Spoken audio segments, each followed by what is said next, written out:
on the West Coast. And I think they call it latchkey child. Like my parents were never home, right? They were working all the time. So when it came to food, I had to fend for myself. And how I did that, there was a Burger King around the corner. So that's primarily how I ate is fast food. My mom always joked, I always joked that I never contributed to the school bakeries or anything like that because my mom never cooked, right? Which she did, but that was not her forte, and she did not like to cook. So, and as far as the nutritional value of the food that we ate, we never talked. We never. The only thing I knew about nutrition was the food pyramid in school when I was paying attention, which wasn't very often. So, I didn't know a whole lot about nutrition, right? And so that was all I knew as far as what to, to keep myself healthy. And so it wasn't until I'd say I was almost 30. I was in New York at a family reunion, and my cousin had a heart attack while we were playing softball. And he didn't die or anything like that. He sat down on home plate, and we had to take him to the hospital. And then, they carted him off, and then later on we found out that he had indeed had a heart attack. And Scott, he isn't much older than I am. I think he's 10 years older than I am. And that event is what got me started thinking about what I ate. At that time, I still do drink a lot of coffee, but at that time I loaded it up with sugar and cream, and I ate cookies. I did not eat well. And after that, I remember that event, but I don't really recall exactly some of the changes I made at that point. One of the changes was I stopped putting cream and sugar in my coffee. I remember I still continued I would eat home cooked meals, or I started looking into cooking myself at that time. And I was a single bachelor in Southern California, right? So really all I ate was a lot of steaks and hamburgers and not much greens. Then fast forward probably another, so 30, probably around the time I was 38, 39, I had spiritually, I had opened up, my mind had opened up. Prior to that, I was very closed mind, never thought about spirituality at all, right? And what I did think about was what was given to me as a child, right? It was Christianity, right? And so I'm 39, and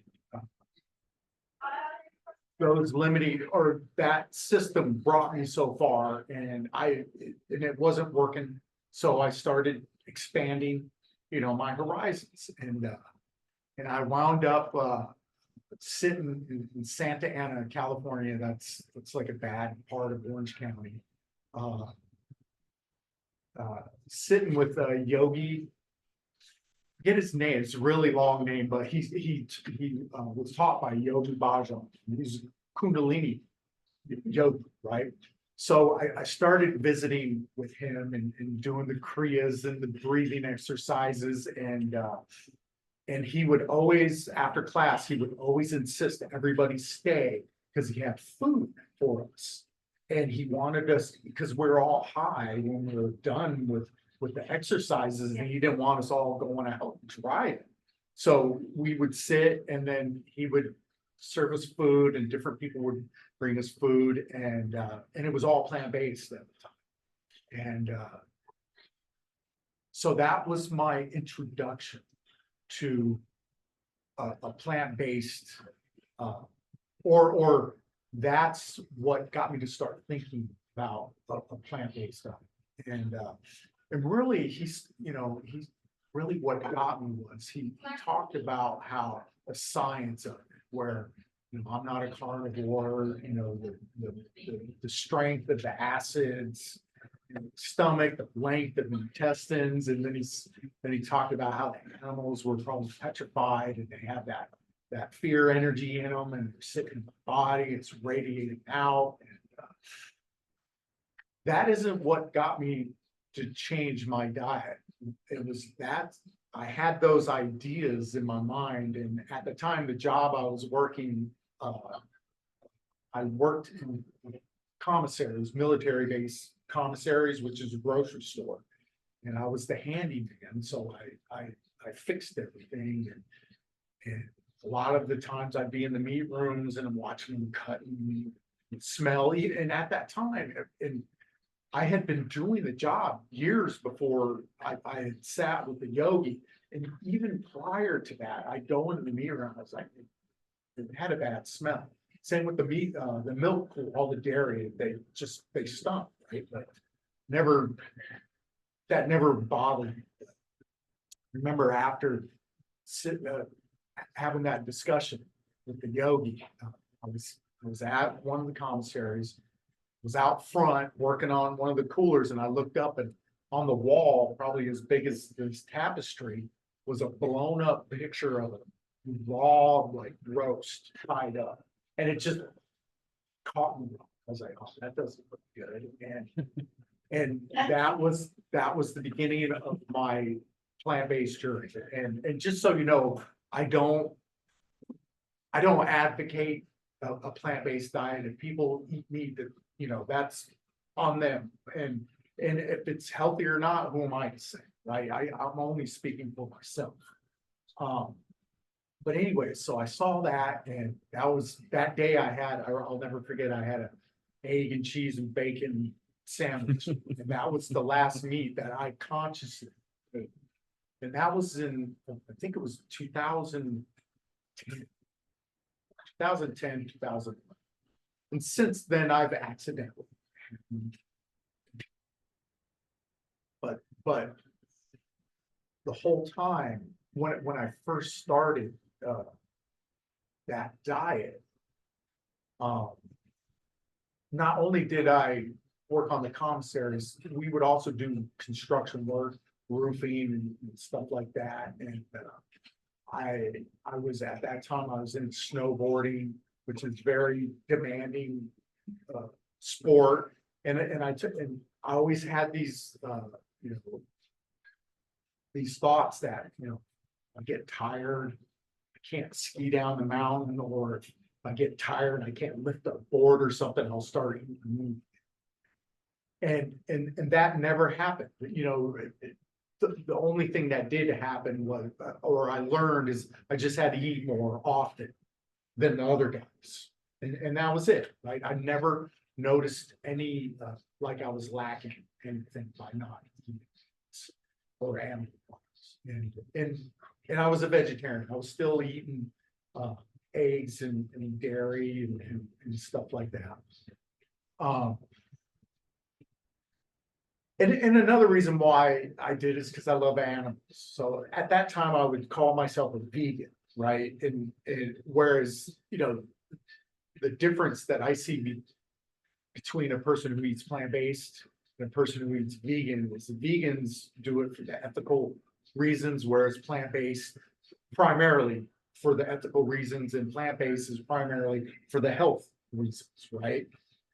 And I would say, so I moved to New York in 2015, and in June, and then in October, I had met Janae, and I don't know how I came across it, but I came across a book that we have. I think we have a copy up there. It's called The China Stuff by Dr. Colin Campbell, and and we listened to on audio. And at the time, Janae was, I guess you would call her pescatarian. You know, she primarily ate vegetables, but every now and then she'd eat seafood, right? But after reading that book and just seeing some of the experiments that Dr. Campbell had done, both of us went on a completely plant-based diet. And the benefits have been great. I remember I struggled with my weight for many years, even when I was vegetarian, but it wasn't until maybe a year, it took about a year and a half after just eating all plant-based that my body, I remember I started losing all this weight. And actually I got down to like 170 and my heaviest was 230. And actually I got a little worried. I'm like, maybe I have to start eating some meat because I didn't want to get any thinner. And it stopped, the weight loss stopped. And I just maintained that. And I was still healthy. Even though all my friends they'd see me and they'd say, you look like a skeleton, and all these things, I still felt really good. Now that's my story. So my talk is about why, our motto or our mission statement here at Crumhorn or actually the farm, we have a bunch of names. The farm is Agliata Farms, and our logo is we believe plants are medicine. Eat more plants. Right? And Janae's mom, she's in her 80s now, but probably 4 years ago, probably when she was about 78, Janae convinced her, right? Janae became the evangelist, right? Whereas I was years ago, but then I realized that's unfruitful. You actually push more people away evangelizing something than just living it, right? And anyway, she talked her mother into a plant-based diet. And Nancy had been diagnosed with type 2 diabetes like 35 years ago and had been taking insulin that whole time. Within a month of her going completely plant-based, she cut her insulin in half, right? And these are some of the things that other books that I have read that they talked about. And Dr. Campbell talks about that. There's a few documentaries that have other doctors, Dr. Esselstyn. I may be mispronouncing his name, but he is a heart surgeon, whereas Dr. Campbell is a biochemist, where he got into that field back in the 50s, I think, so he could figure out how to grow the perfect cow or the perfect sheep so that people, starving in other countries, right? But could get proper nutrition. But through his studies, he wound up that not to get it from me. But Esselstyn, he was back in the 80s, he was like the #1 heart surgeon. If you needed any type of heart, he was the guy to see. And in his words, he talked about it. He says, I was great at fixing the problem, but what I got into was like, I wanted to treat the cause. And what he found, long story short, was eating animals and cholesterol damages the cells on the inside of your veins. And he did a study where he took 20 of the worst heart patients. We think he did. Like, all of them had open heart surgeries, were recommended for more, right? They all had angina, weren't doing good, had their doctors said, get your affairs in order, you're not going to make it. And Esselstyn took these 20 people, and the only thing he did was change their diet. And they're all living today. But his diet is even more strict. His was no salt, oils, no fats, and nothing, right? So he took that extreme diet and used it to cure, not only stop heart disease, but reverse it, right? And these are studies that, people still are, there are people in his industry that still, they argue against it. So, and I've seen some of the arguments. That's why I don't advocate, tell people, oh, you need to quit eating meat, because I'm not a doctor, right? And all these other doctors are, when I listen to what they say, it makes sense, right? So Esselstyn uses food, right, to cure cardiovascular disease. Now, we have a friend that she works here on Thursdays. She was, her name's Sarah, and she was diagnosed with MS a few years ago. And the only thing that the doctors could offer her was allopathic medicines. And prognosis, is that the right word? Prognosis of eventually you're gonna go blind and have to be in a wheelchair. And she's hard-headed, and she did her own research, and she came across Dr. Esselstyn's research, and she went on the SOS diet, and she has been controlling her MS just with her diet. She stopped taking all the medicines that her doctor was prescribing, and even her doctor told her, he said, in a year you're going to be blind. And that was multiple years ago. And now, a disclaimer, right? She did have an attack. I think it was 3 weeks ago. She is recovering from it, but when she, and I've seen, and she had an attack last year, but after the attack, she didn't, right? And I don't know if you've ever seen anybody with MS, but her conditions, her arm swings, she can't control her body movements, and she shakes. But after the attack, she got back on her diet, and she recovered all of that, those functions. So she had gone back to eating another way and had the attack? No. It's still, her disease still progressed. Yeah. Right.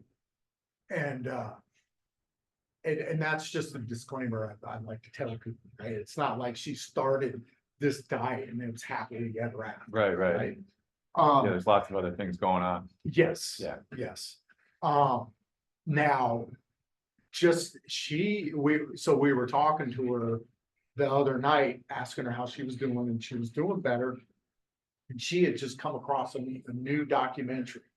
It's called Code Blue. And it's about a lady who became a doctor, and she was well into her career. She was a doctor, had her practice, and she came down to fitness. And she did the same thing, right? And not only did she get off all the medicines, 10 years later, she ran a marathon and finished it. And the only way she is controlling her MS is with the plant-based diet. So these are just evidences of, to me, that plants are medicine, right? And they truly do can heal any ailments that we have. And it's very important. And it's not just the food that we put into our body, it's also what we drink, and the air that we breathe in the city compared to here. How we think, stress, yes. all of So stress, right? Doesn't that oxidize? Stress can cause, acidic, right, in your body. And so we also have another book, How Not to Die, and Michael Greger, he's actually from Binghamton. He wrote that book. He's a doctor, and what I like about him is he's a researcher, right? He is a doctor, but what he does is he researches all you know, all the research on plant-based, anything that's out there, he gets it, reads it, processes it, and then explains it to the layman, to me, where he'll tell you how the cruciferous vegetable gets into your bloodstream and reverses, you know, the oxidization from the bad air or from the excess cholesterol that we get from animals or whatever. He'll tell you and explain to you how the plants and the different plants work in your body. And also he also stresses that, you know, if you do eat plant-based or primarily plant-based, it's what's the most important thing is the variety. You know, you have the plants, you have the legumes, you have the fruits, you have the veg, you know, so on. And I was trying to find the quote because a lot when I say things, I like to have the source, right? Because a lot of people, it's a very controversial subject. You are the source, Ron. Okay, well, so what? Spiritually saying. Okay. Well, what fascinates me is the human body, right? Dr. Greger says the only supplement that he approves of, because he says all other supplements aren't worth taking, right? That's a whole nother story. But the one that the plant-based people need to take is B12. Because we cannot get that, because the only way we get it is through dirt, and because things are so clean and sterile and lysosphate and all of that stuff, we do need to take that B12. But he talks about that if you are, and I have sources, he talks about the daily dozen. You eat these 12 things every day, you know, a certain amount from each group, that if your body is lacking in the micronutrient, that if you are eating the right things, your body can manufacture what it's missing through the fuel that you're getting. Yeah, that's interesting because when we were just camping last night, Trish said that too. Really? Yeah, that same thing. Right. And I've heard different things, like we can manufacture all kinds of stuff in our bodies that we need. Right. But to hear that twice in a row, 2 days, that's Yes. awesome. So how am I doing? Yeah. I'm- So Yeah. one question, Yes. just to make clear, anybody who watches this in the future, leaving the I don't know why this stuck out to me, but leaving the yogi thing you would do years ago and after the exercises feeling high, for anybody who's not familiar with those types of practices, that they can induce like higher states of feeling, and it had nothing to do with any type of external substance. No. Yeah, especially people who will do Kundalini and stuff like that. Right. Yeah, that's kind of the point. Yes. So I just wanted to say that for anybody who's watching. Right. And the Later. food was the grounding. The food was the Yeah. grounding, yeah. Yes. Thanks, Monica. I used to go to back in New York City. I Okay. remember coming out and feeling so high. Kundalini Yoga East? Yes. Yeah, Oh my God, you went too? sure. Wow. What a small world. And then, yeah, food was very grounding. We had something, there was always something, a chai tea Yes. to bring us back. Yeah. I remember Janae's father always gets laughs when I tell this story. There was this young lady and her name was Cherry. And he cracks up every time he asks me, you know, what she did. I don't. But she had brought, she had brought a pie. It was a chocolate mousse pie. And it was made from agave. The filling was made from agave, bananas, and avocados. Yeah. And the crust was made with flax seeds and crushed up walnuts. And that was the first time. And the cacao. In the cacao, yes. Yeah. And that was the first time I had experienced a plant-based food that was to substitute another, and it just blew me away. I was like, wow, that's, So healthy, right? yeah, it's so healthy and it tastes like chocolate mousse. And have you made that Yeah, ever? oh, yes. Yeah. It's very expensive to me. Well, I get, Yes. And the walnuts, you need a lot of walnuts Yeah. for the crust. Yeah, interesting. Well, I just think like Lisa, and then she shared the recipe. I'm like, have her see if she's made something like that and give us a recipe for it. Right. And wow, cool. Or if Okay, you have one. I can find one. Janae made it once, so I will find that. You can add a little dates too, if you want like a little like bite. Okay. Sammy. Oh, wow. You've made it too? And you said you chimed in with chocolate, so you knew right away something. Yeah, because the chocolate mousse, the cacao is what makes it, right? Like you don't taste the avocado. If you add this and then banana sweetens it, the avocado takes on the taste and then little chunks of dates. You can either blend it and substitute the banana or little chunks and make it an additional yumminess. Wow, I guess we're gonna see Natural. that treat being sold here then eventually. Possibly. Sarah's gonna make it. Yes, yes. So wonderful. So, Awesome. so then, right, then that was my story about my experience with diet and food, plants being medicine, right? So now the microgreens, right? What I love about microgreens is they're very easy to grow, right? Actually, so what I'll read a couple of things. At Agliata Farms, we believe in the power of plants to nourish, energize and heal. Our mission is to make plant-based living easy, accessible, incredibly tasty. Microgreens are edible seedlings that are germinated in soil. They are usually harvested between the cotyledon and the first leaves in the true leaf stage, usually about 14 days after germination. Microgreens are not to be confused with sprouts, as they have a longer germination period, do not require full immersion in water to grow like sprouts. I guess back in the 80s, there was a big E. coli scare with sprouts, because sprouts, how you grow them is you just take the seeds and you put them in water.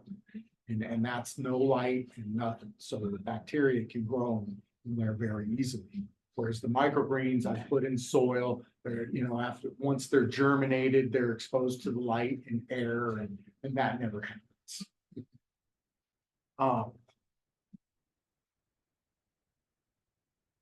So now, as far as the concentration of the nutrients in the microgreens, reliable research about using microgreens to treat or prevent specific diseases is not yet available. However, are you okay with dogs? Oh, yeah. Okay, this is Billy. He's our barista.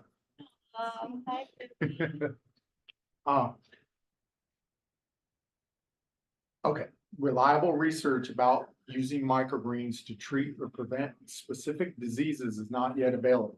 However, current research has shown that microgreens contain up to 40% higher concentration of most micronutrients when compared with the adult version of the plant. So that's good. And the reason why is because of this statement. So many children, youth, and adults do not consume enough vegetables per day for many reasons, including access, cost, convenience, and taste preference. Microgreens can help. Microgreens provide a huge return in terms of nutrients, as well as having a very inviting and pleasing taste. And then consuming plant-based foods, including microgreens of all kinds, have been linked to reduced risks in many health conditions, such as obesity, diabetes, heart disease, high blood pressure, as well as a healthy complexion, increased energy, lower weight, and longer life expectancy. And then the last thing I want to touch on is specifically the broccoli or cruciferous vegetables. All cruciferous vegetables contain a phytonutrient. It's called sulforaphane, and it's most the highest concentration found in broccoli. And sulforaphane is extensively investigated and is in the interest in medicine for its health benefits. It has been shown that sulforaphane may protect against various types of cancer. May also decrease the risk of cardiovascular disease, help in autism and osteoporosis. So I'll leave it there because I mean, if anybody else is interested in more, I have links to the actual research papers, right? So that, you know, it's proof that, you know, it's just more proof that a lot of people already know or intuitively know that, you know, plants are good for them and they can heal all sorts of ailments. Yeah, dude, I love being around more people.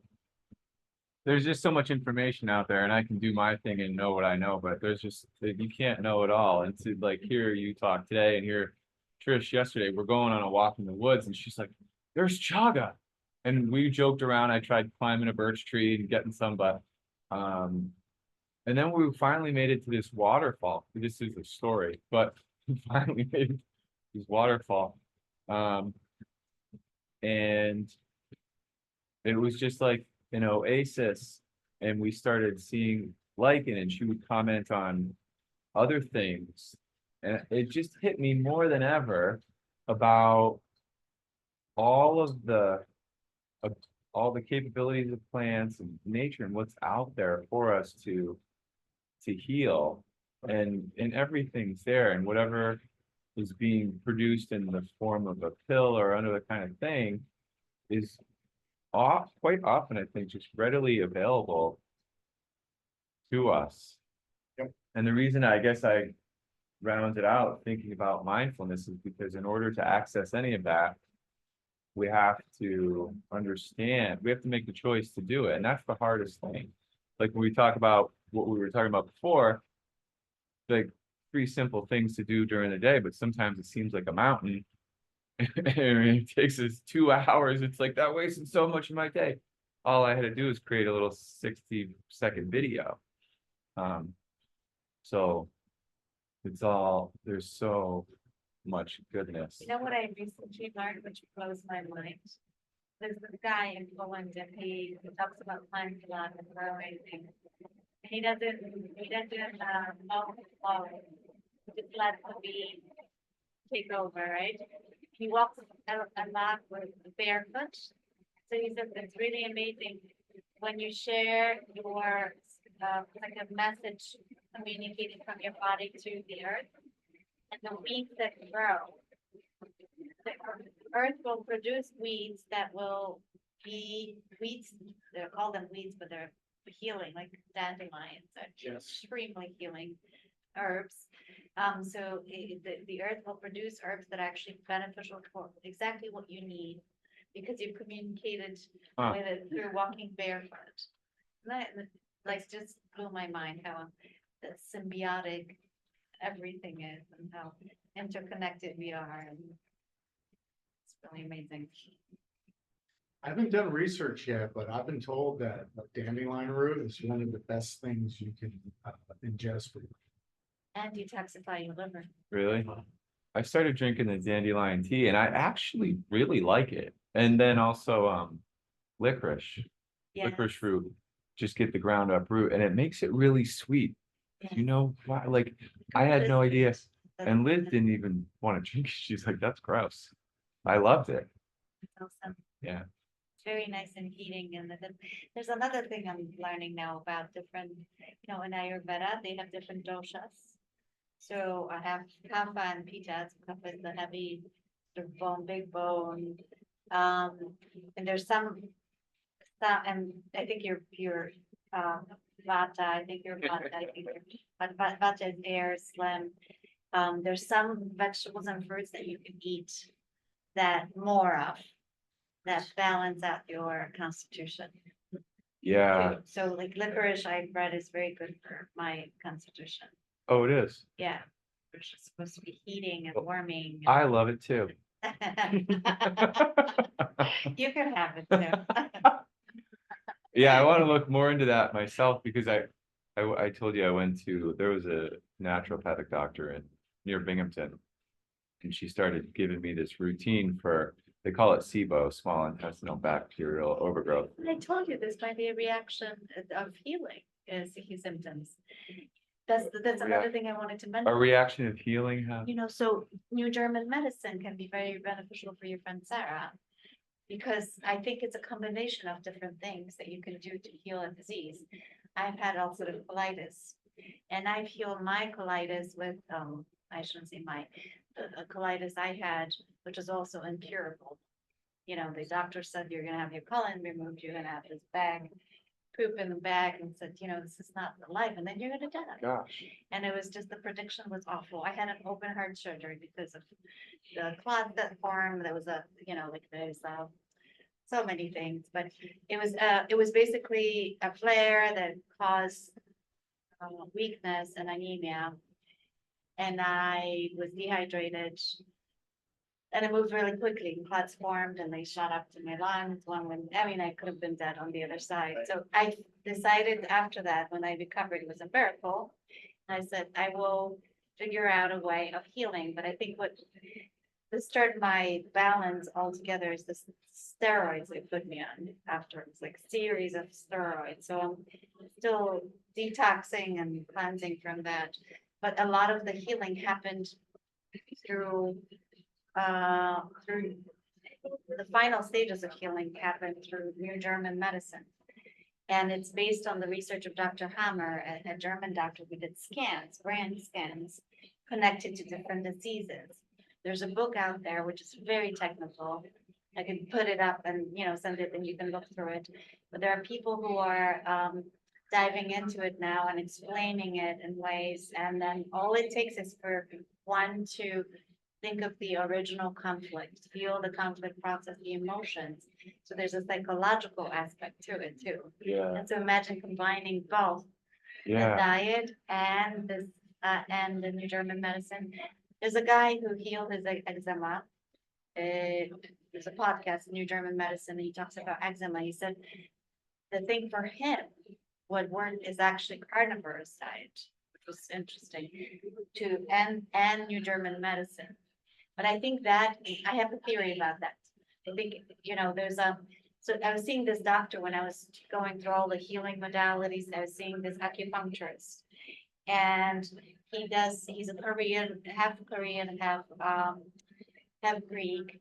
And he studied with this Korean master who did this ear acupuncture, who outlined 12 different body constitutions. And so he said that my propensity, so like the reason autoimmune shows up in different parts of the brain and different symptoms like MS versus ulcerative colitis, someone might have, I don't know what the other autoimmune diseases are, but there's a bunch, right?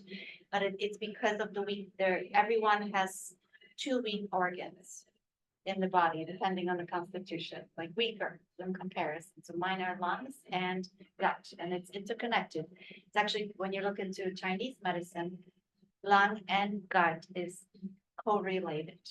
So, so he said for my constitution, apparently, and this is what makes me very confused. He said, because I was a vegetarian, and he says, well, for your constitution, Monica, yes, some vegetables, meat is grounding and root vegetables, but he says it's like what I'm noticing, common factor is like the health benefits usually happen when you remove processed food.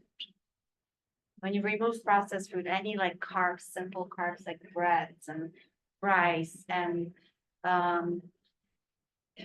cereals, all of that. And so you can have people in 2 camps that are healed and thriving in plant medicine, and people who are healed and thriving as carnivores. But I think it's like if you find the right match for your constitution, it helps. yeah, I think the Constitution, they're even, Yeah. so then the scientists look into it these days and they do genetic testing and even blood testing. Yeah, And so there's something with the genetic blood type too. blood type. Yeah, so I heard But I that like think alkaline and type O, acidic, like you Probably. should look into that too, Yeah. because if you eat too much meat, that's acidic, right? plant-based is alkalinizing. So there's so many factors that we haven't studied yet, Yeah, right? Not of enough course. research, but it's interesting. But I just And- wanted to mention the New German medicine because that could be very, very helpful to our. I'll Yeah, mention it help- too. It helped, I'll Yeah. send whatever videos I have. Cause it really, that was the final thing where, I said, what else is going on? And so I identified a few conflicts that were listed from there is a kidney tubular conflict, which is like a conflict that happens when you, it's like a refugee conflict. I moved from Poland and like not belonging, sense of not belonging. That was a track of mine. And there was another, ulcerative colitis, anything with digestion is connected with like indigestible morsel conflict. So like I can't swallow something, I can't digest something. And it could be actually literal or metaphorical.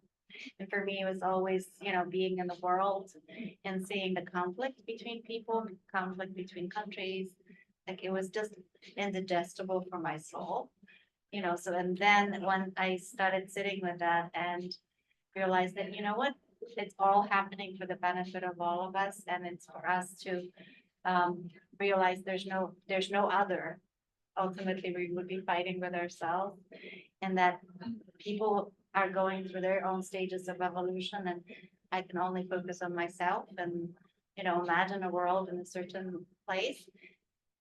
That minute, that realization shifted of my symptoms of like I was bleeding. I had a flare and the bleeding stopped. And there was When you another, came to that realization, the that, conflict. yeah, Yeah, and the way it started, I'm a psychotherapist, so I pulled away. My first client was someone that I wasn't trained for, suicidal. They threw me in with the wolves without any prep. It was like, okay, go and just get a signature to make sure that she's not gonna kill herself. And I said, are you seriously, like, this is like, I have no prep for this. So go home, pray for her and meditate and visualize her happy. After the second session, she healed. She said, I don't know what you've done. I started having physical symptoms also. And I did not connect this until a quantum healer says, Monica, did you, like one of your first clients, that they have something similar? And right away she popped in. I said, not similar, but she was suicidal. And suicidal, what is suicide? Attack against herself. What is an autoimmune? Attack against yourself. In her, it manifested mentally. In me, it manifested physically.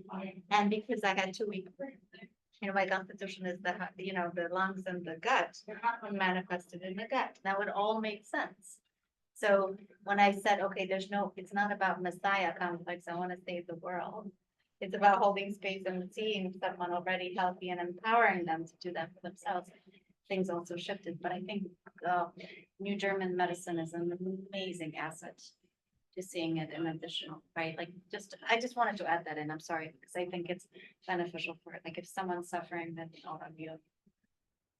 And the diet aspect is under control, then this other portion might be. You're welcome. yeah, thank you, Monica. No, it's such great information to share and all so important. We only have so many hours We a have day, things to but focus on. no, so I don't mean to take it away. well, it's incredible. It's another, I think it's good. I think it's incredible because it's another dynamic of, hey, we can actually heal ourselves. We can, and then just maybe to cap it off, to not feel it overwhelming, like, yeah, and there's work to do, and there's lots of different perspectives. And you said something about oneness. You came in with that somehow. There's no other. right? Saying, so then when we get overwhelmed, is it, oh, do we have to eat more microgreens? Oh, do we have to eat more meat? Oh, like there can be that confusion, and then people automatically, I'll just go back to standard medicine because it seems a little like I don't know what to do. But if we focus on, okay, there are answers, and the answers for me are going to be a little different than look a little different than the answers for all of you here. Because we have different body types and we have different things, but if we really start to listen, and we can listen Our to ourselves, because sometimes those things that get in the way, to me, and I've seen this because I've cured myself from bipolar, which they're like, you're gonna have to take Tegretol the rest of your life. And then I saw myself, I'd be drooling and couldn't remember anything. Yeah. But I've healed myself from that, Plant-based. not by plant-based, but by meditation and yoga, Kundalini yoga, and by taking control of how I see the world and knowing it's a choice. It's not a challenge, it's an opportunity. There, it's a teacher. Like, how much longer do I want to suffer? This is telling me to go a different way, and I keep trying to go the same way. I'm gonna keep getting. Which one is my way? So if we listen to ourselves, and that's the scariest thing. It is, but it's also the best way. So there's many different ways. But there's also, I still have questions because sometimes I feel like maybe the body needs to heal to the point where it can digest the vegetables easier. And maybe there's a transitional stage that one has to go through to be able to eat fully plant-based. And I had this vision recently that maybe eventually we'll get to the point where we're just breatharians. Like we live on prana, on energy that is coming, through us from the universe, that it won't have to be. So animals, I love animals too. I don't want to eat meat, and like have that animal suffer. Came here to live a really good life just like I did, right? My son is a vegetarian, by choice, and he uses such meat. And I think It's that's where fine. the genetic testing comes in, because not everybody's ready for that, but things mutate and things can change to be ready. Maybe it just But takes a little time. like, roughly 35% of the population can really just do vegan hard and do well at it. But everybody is not spiritually ready for that. Hence, their body is different. And hence they need different foods. Because what? Animal products ground us even more. When we get high on meditation, go eat some meat. You'll be like, oh, But if we eat salads and stuff like that, it's not, I've done it. It's different. We don't come down as much. It's not as grounding. So it's a process. Yeah. To not beat myself up on the road about. And yeah, I was vegan for 10 years. So pretty hard, strong. But now still moving through stuff. I eat animal eggs and fish now. And if I think about it, it grosses me out. But I just say to the quantum field, God, whatever you want to call it, like, okay, I'm gonna do this because I'm really thin. I need to put on some weight. Yeah, I need to exercise more, but I need to be healthy and I need to feel strength until you show me another way. I'm gonna do this. And I feel bad about eating fish and I don't want to eat the eggs, but they work a little bit for me right now. So to have that And kindness maybe and transitional stage too. yeah, to have that kindness for myself while I do that, it's a process and we're never gonna get there. Because as soon as we get there, there's gonna be another there. So to have that patience for For myself. sure. And in the meantime, like alkalinize with microgreens, Yeah. right? Yes. Provide those additional minerals and nutrients as that transition happens. And perhaps maybe if, we do more like breath work, Kundalini outward, that allows for the body to clear whatever needs to be cleared to be able to absorb more plant-based and keep the weight that's perfect for you, perfect for me. Yeah, and if somebody is really just eating like a lot of fast food and all this stuff, and they start hitting the microgreens part at the wrong time and all this stuff, their body is gonna be like, oof, this is too much goodness. We don't know what to do with this yet. We don't want to handle it. Sometimes that can happen. Yeah. And everything's related too, right? Your diet with the breath work, whatever type of that breath work, which then goes into your mental health, right? And then which brings it back to the body. It's just whatever works at the time. Maybe, when I'm extremely stressed out, maybe the meat is good for me. Maybe it does help. I don't know. But No, I was watching also Barbara O'Neill. Do you know her? She's an Australian doctor who was, she's plant-based. And she was analyzing, she had patients, she actually lost her license because she was treating her patients with plant-based diet. Oh my And gosh. they fired her, so, and then she was only able to teach in some like churches, so she quotes a lot of Bibles and that the Christians accept her and she can teach about plant-based. But I love listening to her. She was saying that she had a patient that came in and said, "Oh, healed with Atkins," and she says, "Well, if I'm worth anything, I'll look into it." So this is a lecture. When you look at Barbara O'Neill liver, I was looking at liver detoxing, and so she starts talking about carbs, simple carbs, like most people eating like buns and donuts and all of that, and how that eventually shuts the liver down. And that turns into fat cells, and that like type 1 and type 2 diabetes can be healed by just eliminating simple carbs. And she says, well, the only missing link for Atkins is that it's not plant-based. So she says, I love doing and she has her body type is very tall and skinny. Her son wanted to bulk up, and she says, well, he was adding protein shakes. He was doing like the plant-based protein shakes just to, bulk up, but he was able to do it. And so it's possible to do that. Yeah. There's something satisfying about, quite honestly, eggs and fish, especially eggs. And the plant-based protein powders. I could look harder, but the artificial sweeteners, the erythritol and stuff are not good for whatever.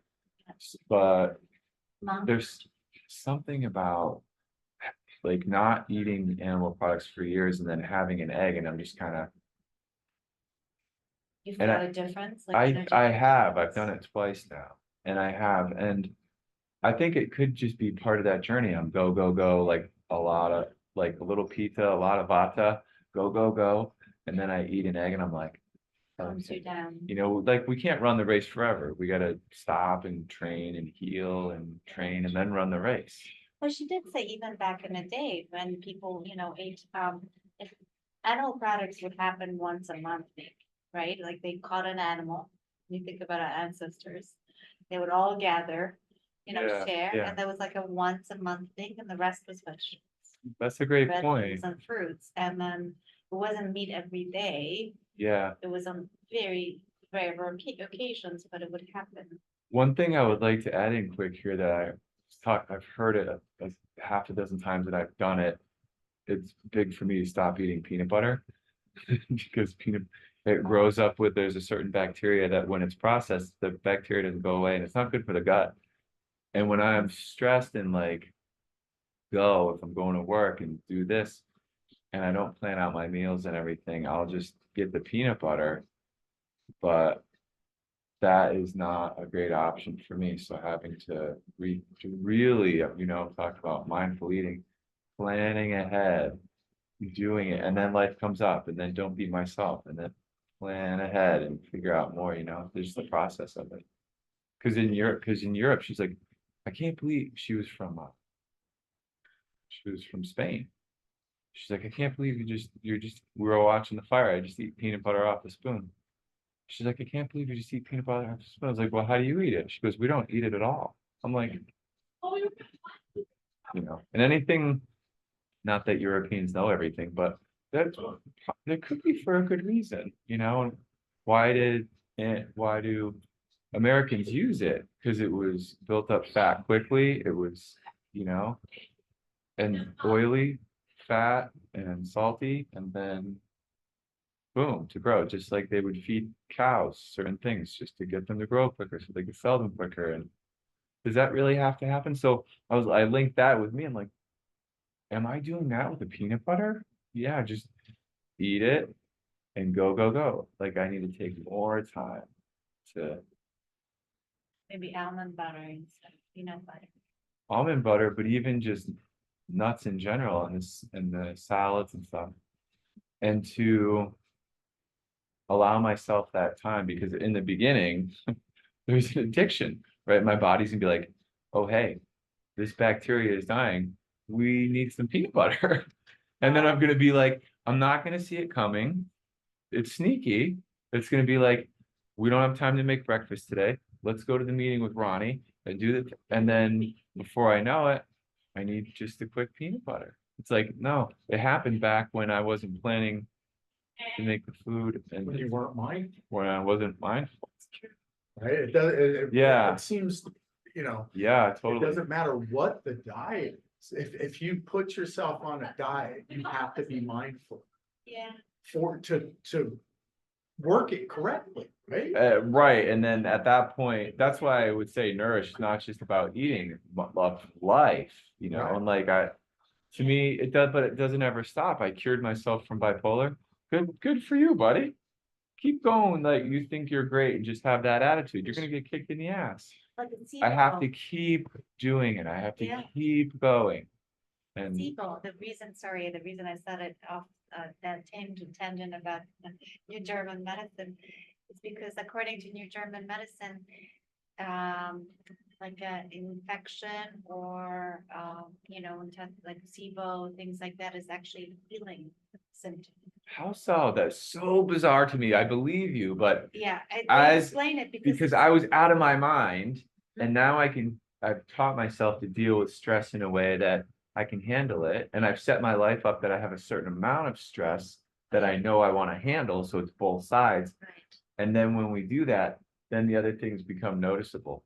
Oh, the reason I noticed it, because I did another program with Tony Robbins about, it was, going through the stuff. We did a 5-day cleanse, and my belly got flatter. And I thought it was just because I noticed it was from being bloated. And I was like, wow. And I noticed it years ago, but I was so busy, make money, money, work. I just put it off to the side. And then I was like, okay, I have to get that. You have to heal that. I want to heal that. And then it came back. Belly? The inflammation, the bloating. I want to heal that so it stays gone. And I want to eat well in a way that's always I feel good. And then okay, get rid of the bipolar. What comes up? Another thing. It's never going to stop, right? I'm Yeah. human.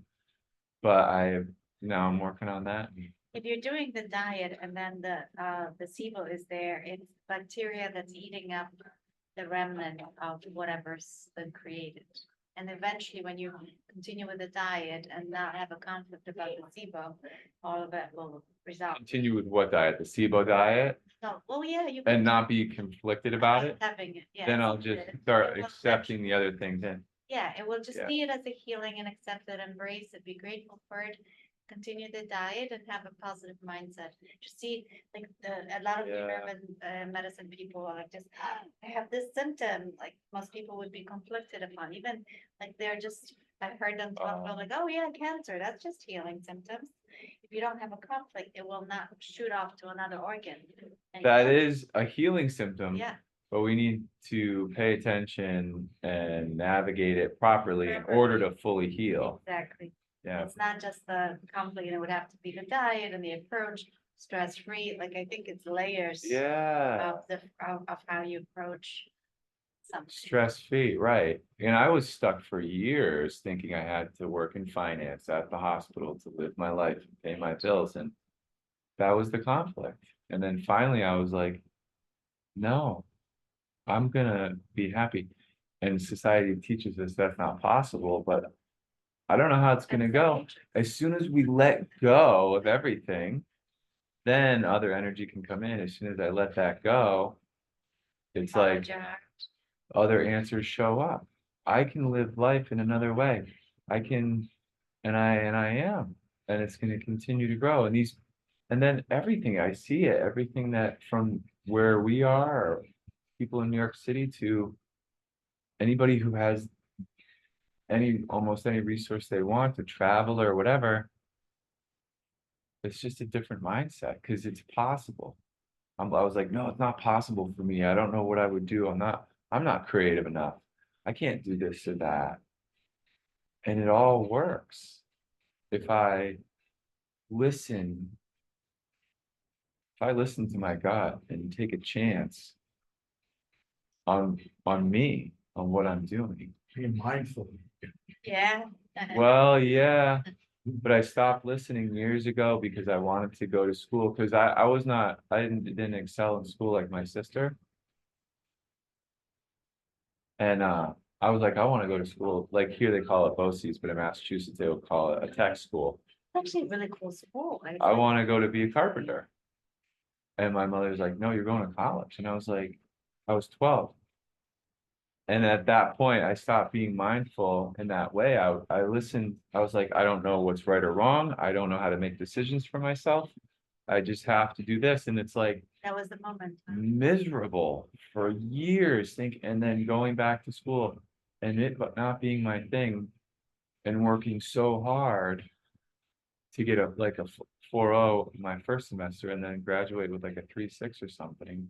Because that was what I thought I had to do, working so hard at that thing. Yeah, but education, it doesn't, like, the academic excellence does not at all predict success in life. Right. I mean, a lot of times it's just most of my education happened outside of school. When I took workshops and trainings, and school was just regurgitation. There was a lot of papers that I had to cite other people's research, God forbid I have my own opinion, Yeah. my own creative thought, so it teaches you to regurgitate, to not be creative. I mean, I figured for my son, he wants to go to school, but my dream initially was to homeschool or unschool, because they wanted, like, for them, the children have the curiosity, picking up the orange cap that you put Yeah. this morning, right, in that group. I don't know if you see the video. His daughter, picking up that orange cap and just being so. That's why I did that too. Yes. So beautiful. How do we get back to that? How do we listen to, Right, yeah. how do we listen to what's being, Yeah, Yeah. listening and trusting and exploring, and and how do we know it's gonna work out? it always does. Yeah, but for people, yeah, but if you told me that, if you told me that 10 years ago in the midst of being in finance, I would have been like, Yeah. no, I can't do it yet. Yeah, And these are some. even with years of experience of you not knowing how something's gonna work out, but it does. Even with a number of experiences, it's still, I find sometimes it's difficult. Mine still. So we have to take like micro steps, baby steps to get, and then the baby steps become bigger and bigger because we have more faith in ourselves. Yeah. But yeah, I love these conversations. yeah. I'm a listener. I love that. I wish I was more of a listener. I am most of the time. Oh, When I, no. no, Well, I think I do listen when I see my clients, I don't want to call them patients, but I love listening. if we were all listeners the same as Kelly, if everybody wanted to listen like Kelly, we would. But listening is so wise, there's just so much wisdom there. in listening. I don't mean to put you in a spot. Oh, yeah. But yeah, there's a lot going on. Yeah. For all of us. And like, even though I set it up and teach, like I have a certain outcome in mind, but that takes many paths. And part of it is about allowing and the goodness to come up as it does. It's amazing when all of us come together and just listen to each other and share what we feel, and not feel like is this better or worse, it's just what works for you, what works for me, and then sort of take a little bit of wisdom from this and that, and just test it out individually, and follow the intuition of what feels aligning. I don't think there's ever the same design for one person to the other, right? You can't apply the same formula because we're so different. With so many commonalities, but we're so unique. And that inner wisdom from within, that we've shot down because we were just following the external, like parents said, do this instead of this, right? And Yeah, but like the differences we have here, one of my teachers, I remember, this guy Guru Dharam was incredible and about Guru Dharam, about balancing out the energy. And he's like, some people are gonna come in with really amped up energy. Yeah. And some people are gonna come in with really mellow energy and maybe want, the, how do we meet more in the middle? And the energy, whoever shows up in the class is gonna bring the energy more to the center. Yeah. The person who's more chill is gonna balance out the person who's more energetic and vice versa. So, you wanna see some greens? Yeah, you want to see the farm? yes, would love that. Okay. Do it. Let me. Yeah. They do. I have chickens, I have bones. Oh, you have chickens too?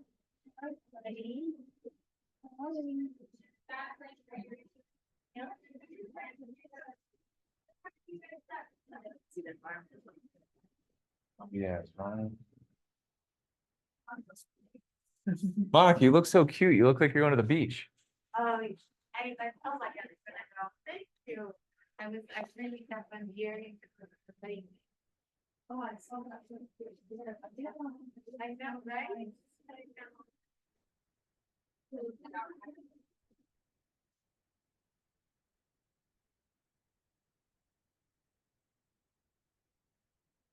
Yep. Wow, that's so cool. That's amazing.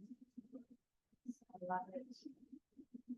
It's a labor of love also. Yeah. So. I don't know where I saw this or heard it. I think somebody was talking about, yeah, if you want to have a kid, get a plant first. Right, because you have to, and if the plant is alive after 2 years, then you can have a kid. Right, because. Send it to an animal. Yeah, you don't just go to a kid. Right, because you have to make every day, I have to be here, somebody has to be here, to take care of them. So what do you got growing right now? What I have growing now is, so down here, these are sunflowers. From seeds. Yep. And these up here, this is the broccoli and a couple of salad mixes, but the salad mixes are all cruciferous to have kohlrabi, arugula, broccoli, other ones. These here are basil. Got some chard, peas. And then these are just the same ones, but at different age. Yes. Or is it better, would you say it's better to eat those than actual, like the bigger versions of them? Yes, and the reason why is because people should eat more vegetables, especially if you do eat animal products, right? Yes.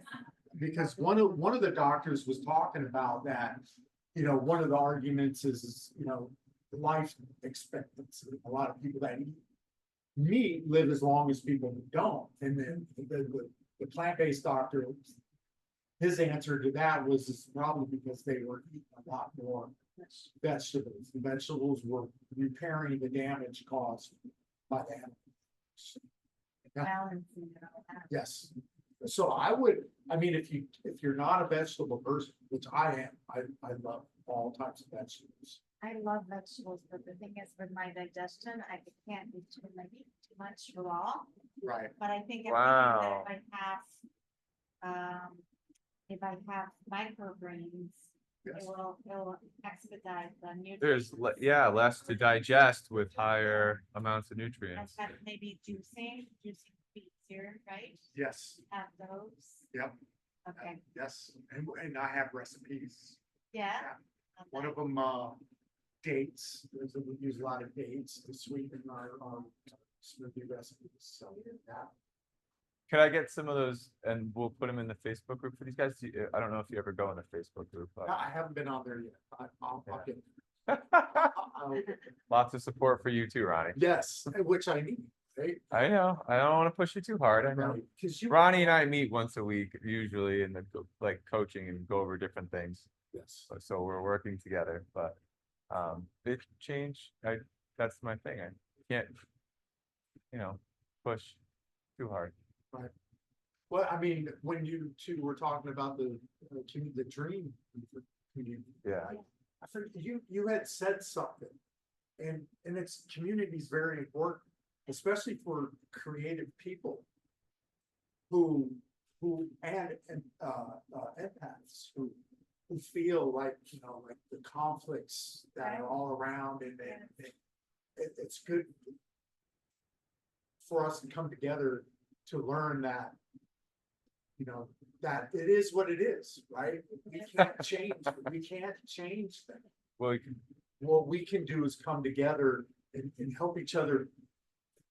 Process it, however it has to be processed. So true. Yeah. I also learned that compassion instead of empathy is a much better way to go. If we practice on each other.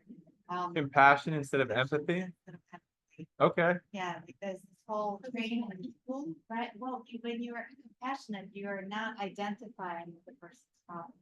Or the person with the suffering. You're more just holding the love. The loving space for the other. And we practice on each other like this therapist. And it was so interesting when someone was in compassion, I felt very safe with them. I could tell them anything. When I felt empathy, I was worried that I'm going to hurt them somehow or damage them. oh, wow. And I couldn't trust, I was hiding things because it didn't, the compassion is a lot of strength. That like just holding, knowing, and the way now I apply it to my clients is that, or if I remember the world, is that, with clients, it's so much easier because it's one-on-one and have the formula, but it's more about just sort of like standing there and I see them already whole. And I know that they might be bawling their eyes out, but this is just a process of healing. And that I can just facilitate that, move them slowly, but empower them to move themselves. And then they unfold, but it's not about, and the reason we feel a lot of that is because I had wounds that I needed to feel. So that's why I felt empathy a lot. There's a lot of, now what I do, even with the world, is if something triggers me, can I make a U-turn? What's within me that still needs healing? Can I heal that? Can I get to the point of peace and love? And then use that energy instead of worrying to imagine the world I want and to hold the vibration of the vision that I want to create. Right? So it's, compassion and empathy for me, that was huge. It's so little. So significant for an empath. I mean, I felt Changes your point yeah. of perspective, not you, Yeah, right? Yeah. Because our perspective, manifestation comes from, starts here, right? And with thought and then visualization. Yeah. And then action. Whereas empathy is where we're starting with whatever we're feeling. Yeah. And then coming back. Wow. and it's the vision that, like I saw, is drowning with another person. If someone's drowning and I'm on a boat, I'm not going to jump in there and drown with them. I'm supposed to be, on the boat, feeling firm and steady and knowing I'm here and I'm going to help them out, reach out the hand and pull them out. Empathy felt like drowning. Compassion felt like get on the boat. So that was a huge thing. But community with compassion. I think empathy is there still quick and you can just move through it You very move through it, quickly. yeah. It's like, I see you drowning. I know that's not good. I'm going to help you. Within that is empathy, and then not getting caught up. Oh my gosh, here I come. Yeah. Instead, the strength of, I'm staying here because I'm safe. I want you over here with me. Yeah. Here's how you get here. That's right. Yeah. And stepping outside of the trifecta of like the victim, perpetrator, and rescuer, because that's what we've been for lifetimes. Like historically, there's someone been, the perpetrator, someone has been the victim. A lot of us have been victims of different aspects. But how do we, when you meditate, you get to the point of observing. And then I'm realizing like it's not enough to just observe. It's good to observe and allow and embrace, but how do we create? Everything starts with a thought. Like I was walking in Manhattan a long time ago and I said, well, these skyscrapers used to be a thought. Someone had an idea and then boom, that became a manifestation. And that's like the Hermetic principle. The universe is mental, you see it, you speak it, you feel it, I don't know what's happening here, you create it, right? It's like, Art, yeah, it's. Well, that's that, yeah, the Plexus. second chakra is creation, and Yeah. then the third one is what? The sacral the willpower. willpower, you will it, you create it, and then you birth it, Holy cow. right? I never thought of it going that way. That's incredible. Yeah, it moves like this, and Yeah. that's, so because I was really good at getting downloads from here, but my energy was blocked up to my heart space. I think Yeah. that's also digestive problems, like I couldn't. Wow. But then, how do you make the ideas happen into like inspired action? Yeah. Inspired action, right? It's like Huh. that moves through some people are really good at action, and some people are good at inspiration, but combining those two, that's power, Yeah. right? For sure. Yeah, And that's what you're doing partly here with these. Like this you, is amazing. Ronnie has a million ideas every time we talk, but you're making, this You're is, making it happen. this is making it happen. And Yeah. you're talking with the Okay. chef at the country club in, Cooperstown. Cooperstown. Yeah. And we're getting in contact with the Otasaga because Yeah, that's gonna be big. wow, huge. I say we, because I met the GM of the Otasaga and we're gonna talk about other stuff, but That's cool. yeah. And then then that gentleman just showed up at the farmer's market, said he'd help me with the website. Cause that's a big function of this is subscriptions, right? Getting information out, right? And then people who are interested in it. So that online, we can set it up where everything's grown to order, so there's no waste, I love right? that You so know, no Can I sign plastic up? being used. Sure thing, Yeah, yes. love Are you ready for subscriptions now? If you are, we can sign up. Not online, but we can talk. Yeah. We'll definitely talk I would and love I can have it available for you, Yeah. however, the frequency Yeah, you prefer. that's amazing. Yes, I love that. yes. If you have a client. Saturday. Every other Saturday to the cook center. Cooperstown. Yeah, Okay, every other Saturday. yes. Do you go there? Do you guys have a market in Cherry Valley? I'll take care of it. No. We have a market that Yeah. Where are you? In Cherry Valley. Cherry Valley. Cherry Valley, yeah. I'm sorry, I didn't hear the first word. Oh, Cherry Valley. Yeah. Monica, you're the best ever. Me and Monica talk, we just laugh so much. I always make up something or I have some sort of face to that moment, and he makes fun of me. That's why I don't talk about it. I can get. You wanna dump it? Oh my gosh. I can. Thank you. I guess. Bye. Bye. Cool. Well, Wonderful. And then while we're wrapping up, Yeah. I got some broccoli samples that. we'll wrap this up for if Linda's watching it all or if she watches this later.